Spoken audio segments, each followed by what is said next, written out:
જીપીએસસીની assistant મેનેજરની પરીક્ષા આપવા જતા મિત્રો માટે મહત્ત્વના પ્રશ્નો. આજનો કાયદો છે આવશ્યક ચીજવસ્તુઓના કાળાબજાર થતાં અટકાવવા અને તેનો પુરવઠો જાળવી રાખવા બાબત અધિનિયમ 1980. આવશ્યક ચીજવસ્તુઓના કાળાબજાર થતાં અટકાવવાનો અને તેનો પુરવઠો જાળવી રાખવા બાબતનો અધિનિયમ ભારતીય પ્રજાસત્તાકના કયા વર્ષમાં સંસદ દ્વારા ઘડાયો? 31માં. આ અધિનિયમ અંતર્ગત ફરાર વ્યક્તિઓના સંબંધમાં સત્તાઓ કઈ કલમમાં નિર્દિષ્ટ છે? કલમ 7. કલમ 13 અંતર્ગત અટકાયતની મહત્તમ અવધિ કેટલી છે? 6 મહિના.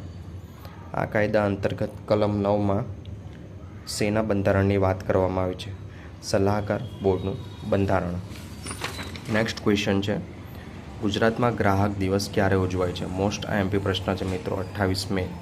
ગુજરાતમાં કન્ઝ્યુમર સેન્ટર ક્યાં સ્થિત છે? યાદ રાખજો, ગાંધીનગર. ગ્રાહક રક્ષણ મંચ એ શેની સાથે સંલગ્ન યોજના છે? ખાદ્ય અને ખોરાકની ગુણવત્તા. નેશનલ કન્ઝ્યુમર હેલ્પલાઇન નંબર કયો છે? 1915. મોસ્ટ આઈએમપી પ્રશ્ન છે દોસ્તો.